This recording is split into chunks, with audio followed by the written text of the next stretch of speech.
Les chroniques d'un pousseux, tome 1. On pousse ou on pousse pas. Chapitre. L'argent tombe du ciel quand tu as vraiment faim. Tu sais, quand tu meurs de faim. Page d'avertissement. Avez-vous déjà eu faim? Je ne veux pas dire que vous avez sauté un repas et que votre estomac est un peu moins plein que d'habitude. Je veux dire vraiment affamé. Moi, oui. À un moment, je pouvais difficilement marcher, me tenir debout ou penser. Quelquefois, je n'avais pas eu un repas ou l'équivalent d'un repas pour une période de 24 heures ou de 2-3 jours. Je pense que le plus longtemps que pour moi, que j'ai passé sans nourriture, ou presque, était de 4 jours.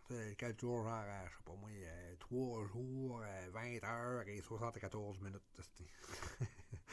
Anyway, 4 jours pareil. Je pense que la plus longtemps pour moi, que j'ai passé sans nourriture, ou presque, était de 4 jours. Heureusement que je ne suis pas diabétique, sinon je me serais retrouvé en de très grands troubles. Tu sais, diabétique en plus. Hein? Manque de sucre, si tu fais de 3 jours, tu n'as pas eu. Tu commences à halluciner. Tu te remémores toutes sortes de nourriture que tu as déjà eues. Ou que tu commences à imaginer toutes sortes de repas ou nourriture que tu vas ou devrais avoir. Là, t'arrives tout le long, t'arrives ici, personne à la maison. Lorsque tu seras arrivé, peu importe où tu te diriges, tu pourrais manger pratiquement n'importe quoi qu'on te donnerait ou peut-être qu'habituellement, tu n'aimes pas ce genre de nourriture, croyez-moi, vous la mangerez. À moins que véritablement vous y en êtes allergique. Ça veut dire que tu es allergique, si vous prenez pas 3 bols, une cuillère, approche-les même pas. Tu marches lentement, tu sais, veut dire, tu meurs de faim ou tu meurs. Tu vas mourir de faim un bout de temps, ouais. Tu marches lentement, ton pack-sac semble être plus lourd que d'habitude, pesant tabarnak. Il a le même poids. C'est juste que ton niveau d'énergie soit très bas, est très bas. En tout cas, si t'es pas fort. Soudainement, tu remarques quelque chose à terre, qu'il soit près de toi ou un peu éloigné. Tu sembles y être attiré, tu vas voir, tu caches, puis là le S avec un signe de pièce. Peut-être que tu es certain qu'il ne te reste plus d'argent en banque, mais pour une raison que tu ignores. Tu vas au guichet automatique, espérant que pour une raison ou pour une autre, un peu d'argent y serait apparu. Tu essaies, et aussi incroyable que cela puisse être, de l'argent sort par la fente magique. Tu sais, les petites craques, là. Youhou, c'est... Et des morceaux de papier qui sont par là, d'habitude, du cash. Les autres papiers sont en haut. Tes esprits sont remontés, des ailes viennent de te pousser. Oui, monsieur. J'ai de l'argent, et bientôt j'aurai de la bouffe dans la panse, asti. Il semble que je trouve toujours le montant requis pour pallier à mes besoins. L'argent ne t'appartient pas. Ça ne veut pas à jouer l'argent, mais à Dieu. Oui, il t'en donne seulement un peu pour l'instant présent. L'argent tombe du ciel quand tu as vraiment faim. Auvilliers, ça c'est Auvilliers, c'est en France, ça veut dire. Donc, Auvilliers, France, 3 septembre 1997. Quelle sensation d'avoir l'estomac plein. Premier vrai repas depuis 3 jours. Le menu de ce soir fut, je dis bien fut, on prend une petite shot d'eau. Comme entrée, du poisson. Ça goûtait le saumon. Ça goûte le saumon. Goûtait le saumon. Donc, du poisson froid à la mayonnaise. Le repas principal, du rôti de porc, sauce à la charcutière. C'est même de l'emblis. Dessert, tarte aux pommes, boisson, de l'eau et 2 cafés. Ou, là, c'est comme un truck stop, là, les routiers M. Veillé Joe. C'est un gars qui doit s'appeler Joe Veillé. Là.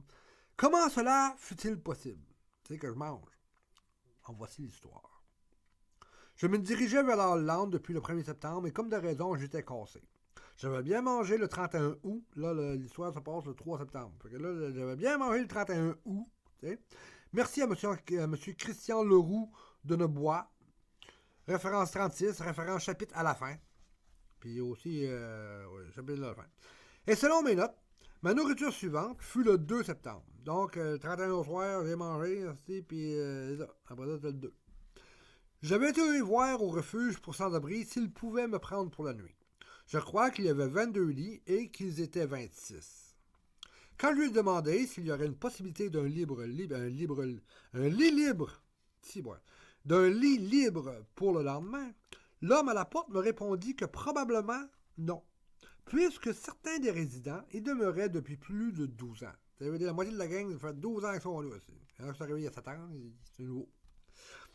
Néanmoins, il remplit l'eau froide de ma bouteille et me donna une demi-baguette de pain fourré de foie gras. Une demi-baguette, c'est gros pareil, ça, là, le foie gras, mon chum.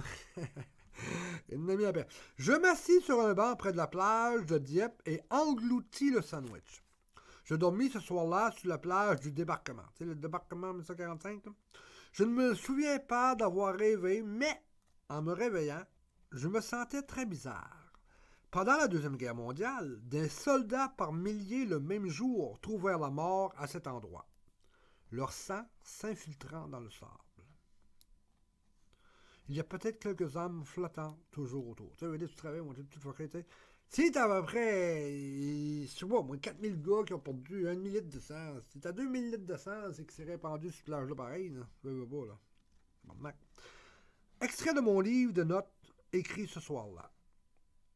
Si jamais on voit des bums ou des gens pauvres qui marchent en regardant à terre, ce n'est pas qu'ils ont honte, c'est qu'ils cherchent tout comme moi quelques sous échappés à l'insu de gens plus riches qu'eux. Ça veut dire l'autre, il a sorti son lighter, là, puis là, il y a 2 pièces qui tombent à terre.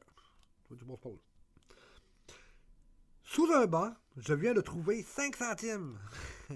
C'était 4 francs et demi pour une pièce dans ce temps-là. 5 centimes, ma scène chanceuse. Le 3. Je me réveillais à 8h45, fumais une cigarette. Le jour d'avant, le bureau touristique me dit que je pouvais changer mes pièces de 1 pièce puis 2 pièces au bureau de poste. Hein? Donc, j'y allais, mais ça n'a pas marché. Et le lendemain, je suis allé, ils ont dit non. J'essayais par la suite de vendre une de mes caméras, mais je n'avais pas les papiers nécessaires. Bon, ben, faut croire que c'est le temps de crisser notre camp. Je marchais au feu de circulation direction Tréport rapidement après m'être occupé de l'accident référence chapitre police. Jean-Jacques, référence 44, me prit à bord de son camion Volvo Tandem immédiatement suivi par Julien Pierre, référence 45, et d'Alexandre Poitvin, référence 46, juste après. Tac, tac, tac, tac, tac, tac. Alexandre, lui, il m'a débarqué tout après. Alexandre me débarqua au rond-point à la fin d'Abbeville. Ça s'écrit A-B-B-E-V-I-L-L-E.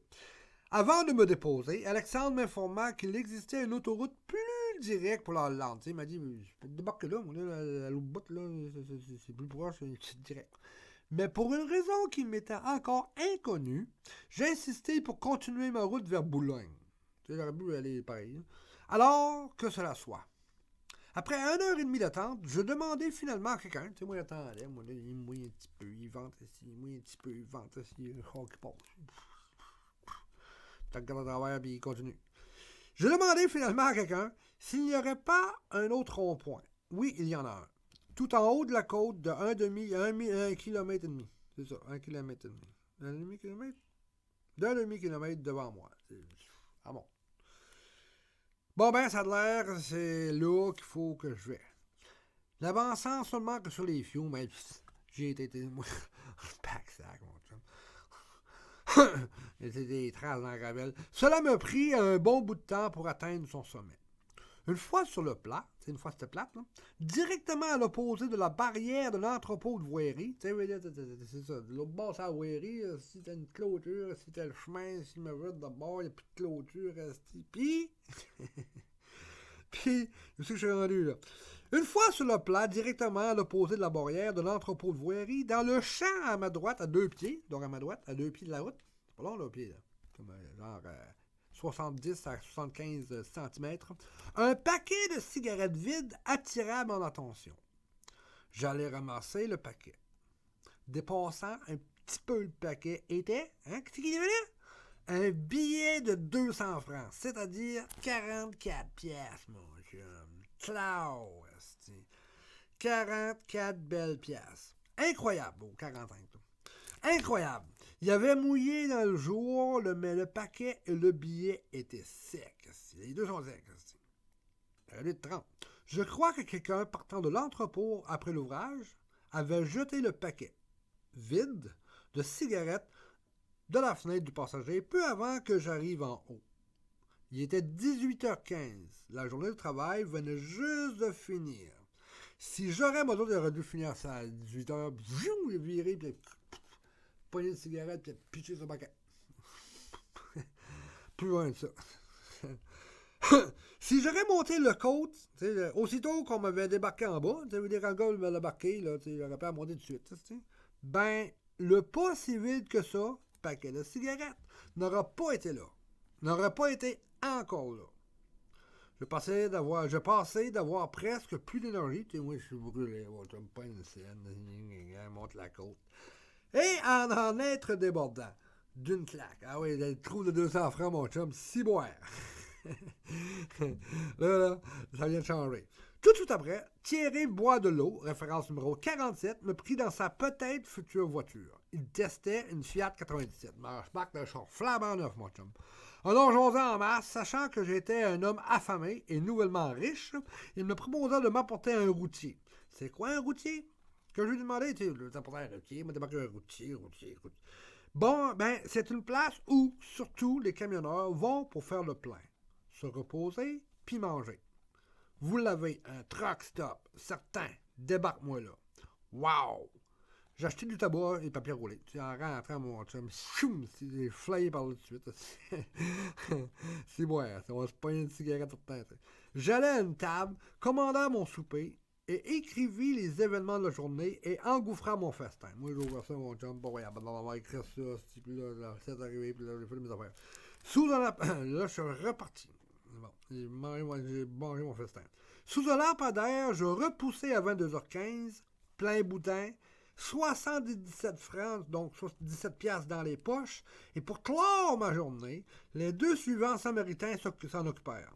Marc-Antoine, référence numéro 48, et Frank Durand, numéro 49. Donc, 2 km de Boulogne, je m'étendis pour la nuit, enrichi et le ventre plein.